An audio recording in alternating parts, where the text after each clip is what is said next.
Olá, eu sou o professor Ivo do curso Instalador e Reparador de Rede de Computadores.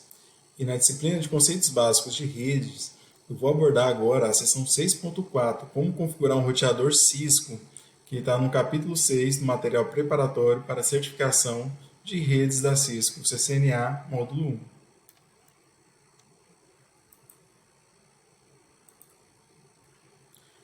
Então, no capítulo 6 do CCNA Routing Switch é apresentada a camada de redes, né? Nesse vídeo vou abordar a seção 6.4, que é como configurar o roteador Cisco. Roteadores e switch Cisco têm muitas semelhanças em relação à sua configuração. São compatíveis aí com um sistema operacional semelhante, compatíveis com uma estrutura de comando similar, compatível com muito dos mesmos comandos. Eles também têm etapas idênticas de configuração inicial quando implementados em uma rede. Os comandos à esquerda exibem alguns exemplos de configuração de um roteador, de uma switch, e esses comandos você provavelmente vão explorar aí durante esse capítulo, e vocês também já tiveram a oportunidade de explorar eles no capítulo 2. Semelhantemente à configuração de um switch na apresentação anterior, a configuração inicial ela deve incluir a configuração do nome do dispositivo, do roteador, proteger o modo exec usuário, proteger o acesso remoto, seja Telnet ou SSH, proteger o modo exec privilegiado e proteger também todas as senhas do arquivo de configuração, fornecer uma notificação legal informando que o acesso é restrito e também salvar as configurações da running.config para startup config. Para que os roteadores sejam acessíveis por todos os outros dispositivos na rede, as interfaces na banda devem ser configuradas. Por exemplo, um roteador Cisco 1941 tem 4 interfaces na banda. 2 interfaces Gigabit Ethernet, AG00 e AG01, e uma placa aí de interface WAN serial com 2 interfaces, a S00, a S001, e os comandos aí na figura à esquerda são exemplos de como configurar essas interfaces de roteador para fornecer conectividade de rede. Então, é importante que você use o comando no shutdown quando estiver pronto para tornar a interface ativa. Então, é muito comum esse erro de esquecer de ativar a interface após uma configuração. Dentre alguns exemplos de comandos listados aqui, temos interface Gigabit Ethernet 0/0 para configurar a interface Gigabit 0/0, IP address 192.168.10.1 espaço 255.255.250 para atribuir o endereço IP e a máscara. Também você pode usar o comando aí description, aí, sei lá, colocar uma mensagem como o link da LAN 10 para inserir uma descrição da interface, e o comando no shutdown, que é para ativar a interface. Então, esses comandos vocês vão usar muito durante o curso, então vale reforçar eles aí.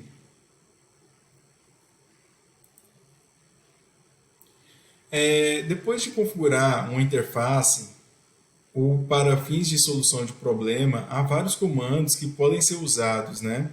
O show IP interface brief, ele fornece uma exibição aí resumida de todas as interfaces para verificar se elas estão ativas e operacionais. Sempre ao rodar esse comando, observe o campo status e protocolo. Ambos têm que estar como app. O show IP route exibe o comando da tabela de roteamento IPv4 armazenado na memória RAM. O show interfaces ele exibe a estatística de IPv4 de todas as interfaces em um roteador. E lembre-se de salvar as alterações de configuração usando aí o comando copy run config e startup config. Então você tem que copiar o conteúdo que está na sua memória RAM para a sua NVRAM. Para que um dispositivo final ou um host se comunique pela rede, ele deve ser configurado com as informações de endereço IP, incluindo o endereço de gateway padrão. O gateway padrão só é utilizado quando o host deseja enviar uma mensagem a um dispositivo que está em outra rede. Então, se o dispositivo estiver na mesma rede, ele pode enviar o pacote diretamente a esse dispositivo. Então, foi onde a gente estudou a tabela ARP que permite isso. Se o PC1 precisa enviar um pacote para PC3, que está em uma rede diferente, ele deve enviá-lo para o endereço de gateway padrão 192.168.10.1, que na interface G00 do roteador R1. Então tem essa conexão aí. Normalmente, um dispositivo de camada 2, como um switch, não necessita de um endereço IP para funcionar. Um endereço IP, máscara de subrede e endereço de gateway padrão são necessários para conectar a ele remotamente, então via SSH ou via Telnet. Então, seja para configuração ou para fins administrativos. Então, utilize o comando de lá em configuração global, o comando IP default-gateway e o IP do gateway padrão, por exemplo, 192.168.10.254. Então, isso vai permitir configurar o gateway padrão de um switch.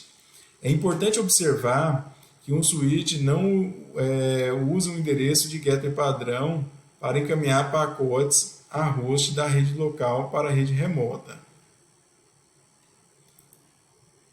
Bom, na seção 6.5 temos um breve resumo aí do capítulo.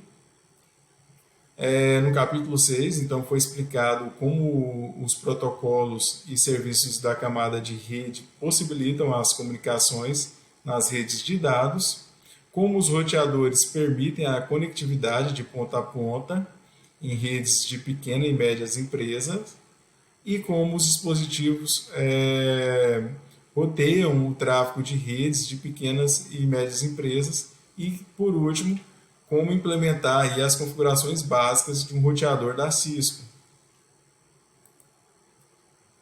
Aqui encerramos o capítulo 6. Se inscreva no meu canal e, se você gostou do vídeo, curte ele e agradeço muito sua atenção.